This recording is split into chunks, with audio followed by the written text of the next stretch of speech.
పడ్డారు తిమ్మక్క ఈశ్వరమ్మ. వాళ్ళిద్దరికి కూడా 5 లక్షల రూపాయల లెక్కన ఇవ్వమని ఆదేశాలు వచ్చినాయి. తప్పిదం వల్ల జరిగినట్లు మాకున్న సమాచారం. ఇది అవునా కాదా దీని మీద లోతుగా అధ్యయనం చేసి ఎవరైతే దోషులు ఉన్నారో ఎంత పెద్దవారైనా ముఖ్యమంత్రి గారు సీరియస్గా చెప్పారు. దాన్ని జ్యుడిషియల్ ఎంక్వైరీ ద్వారా చేసి అతి త్వరలో వాళ్ళకి మీద యాక్షన్ అయితే తప్పకుండా ఉంటుందనేది మాకున్న సమాచారం. అదే ముఖ్యమంత్రి గారు కూడా మాకు చెప్పడం జరిగింది. ఈ మొత్తం ఈ ప్రపంచంలో ఉన్న భక్తుల్లోకి ప్రథమ భక్తుడు శ్రీ నారా చంద్రబాబు నాయుడు గారు. చాలా సందర్భాల్లో ఆయనే స్వయంగా చెప్పారు, నేను ఎవరితోనా పెట్టుకుంటాను కానీ వెంకటేశ్వర స్వామితో మాత్రం పెట్టుకోను అని. సో ఆయన ఎంతో పవిత్రంగా ఉంటారు. అదేవిధంగా ఈ వైకుంఠ ఏకాదశి ముందర రోజు ఈ ఇన్సిడెంట్ జరగటం ఆయనకి చాలా బాధ కలిగింది. నేను ఎప్పుడు చూడలే ఆయన అంత ఇదిగా రియాక్ట్ అయ్యారు. మరి దురదృష్టవశాత్తు ఇది జరిగింది. మరి దీన్ని ఎలా అధిగమించాలి, ఎవరైతే క్షతగాత్రులు ఉన్నారో వాళ్ళందరికీ ఆర్థిక సాయం కానీ ఉద్యోగం కానీ వాళ్ళ పిల్లల చదువు కానీ ఇవన్నీ టీటీడీ నుంచి ఏర్పాటు చేయాలని ఆదేశించారు. దానికి అనుగుణంగానే ఈరోజు మనం స్పెషల్గా అప్పటికప్పుడు అనుకోని బోర్డు మీటింగ్ పెట్టి దాంట్లో కొన్ని నిర్ణయాలు తీసుకోవటం జరిగింది. సో అదేవిధంగా పవన్ కళ్యాణ్ గారు ఏదైతే సూచించారో ఆ సూచనలు కూడా తప్పకుండా స్వీకరించి ఈ భక్తులు ఎవరైతే ఉన్నారో వాళ్ళందరికీ కూడా బేషరత్తుగా మా బోర్డు తప్పిదం లేకపోయినా మేము భక్తులందరికీ బోర్డు తరఫున క్షమాపణలు చెప్తున్నాం. ఇక్కడ ఫ్యూచర్లో ఇంకా ఏమి చేయాలి, ఎలాంటి సేఫ్టీ తీసుకోవాలి అనేది కూడా త్వరలోనే నిర్ణయం తీసుకుంటాం.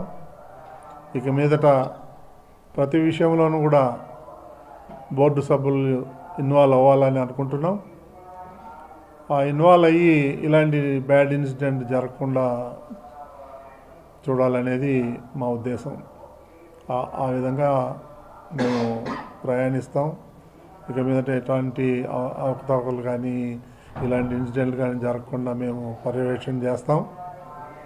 ఇప్పుడు జరిగిన దానికి చింతించడం తప్ప ఈ సమయంలో వాళ్ళకి సహాయం చేయటం తప్ప మరి మనకి అంతకన్నా వేరే విధంగా చేయలేము. చనిపోయిన వాళ్ళని మళ్ళీ తీసుకురాలేము. ఒకటి మాత్రం స్ట్రైట్గా చెప్పేది ఏంటంటే ఫ్యూచర్లో జరగకుండా మాత్రం పటిష్టమైన పద్ధతులు తీసుకుంటాం. మేము పూర్తిగా అధికారుల మీద వదిలేసి ఉండాలని అయితే మాత్రం అనుకోవట్లేదు. మేము కూడా పర్యవేక్షణ చేస్తాం.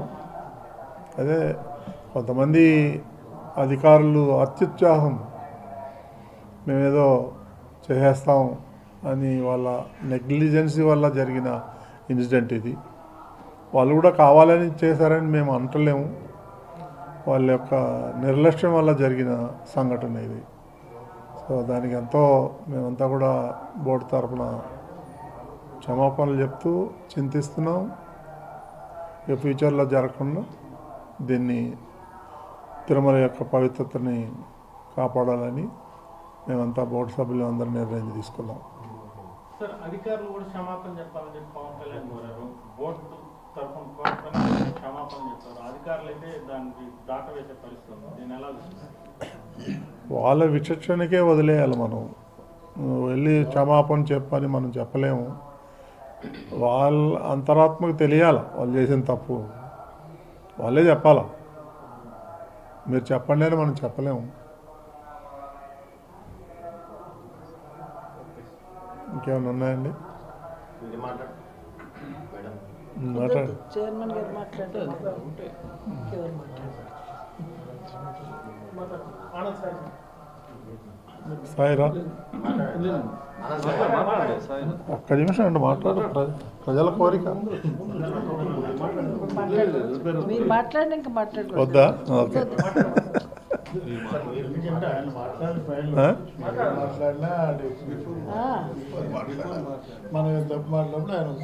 వాళ్ళు కట్ చేసి బిఫోర్ చేసుకుంటారులే.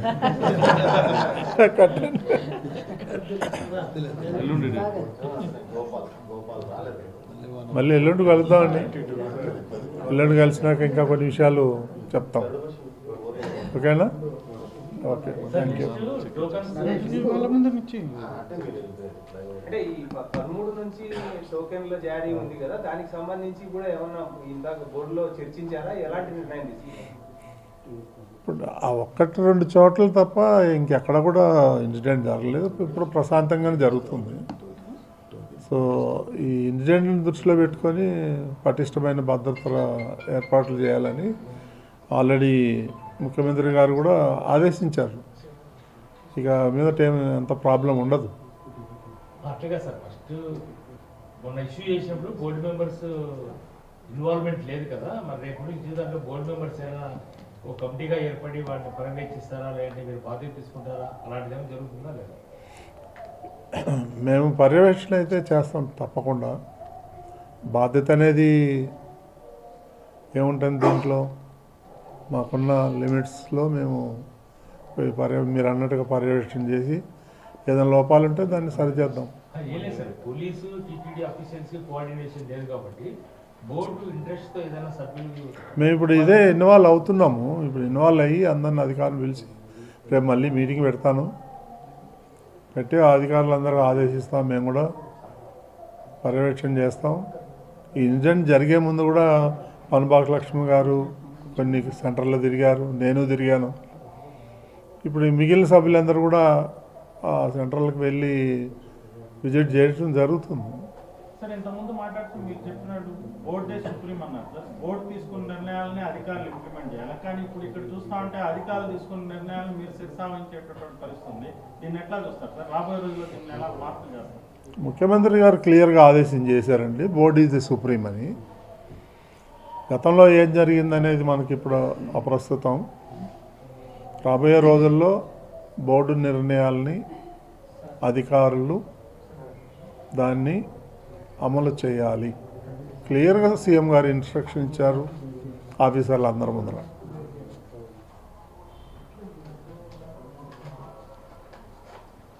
సీఎం గారు తను తీసుకున్న నిర్ణయాలను కూడా బోర్డు ముందు నుంచి బోర్డు డిస్కస్ చేసిన తర్వాతనే ఇంప్లిమెంట్ చేయాలని అంత స్పష్టంగా చెప్పారు. అయితే పరిస్థితి ఆ విధంగా లేదనేసి మేము అడుగుతున్నది. ఇప్పుడంతా ఇక్కడ అధికారులు వాళ్ళు మీకు చెప్పే ప్రయత్నం చేద్దాం. మనం ఏం చేద్దాం, అధికారులు లేనప్పుడు మళ్ళీ సీఎం దృష్టికి తీసుకెళ్తాం. ఈరోజు కూడా సీఎం గారు మాట్లాడారు నాతో. ఆయన ఎప్పటికప్పుడు మాతో సంప్రదిస్తున్నారు. ఏం జరుగుతుంది ఏంటనేది నేను అప్డేట్ చేస్తున్నాను. ప్రతిదీ తెలుసు సీఎం గారికి. ఆయనకు తెలియకుండా మేమైతే ఏం చేయట్లేదు. ఓకే అండి, థ్యాంక్ యూ. బోర్డు మెంబర్ రా దా. పట్టుకో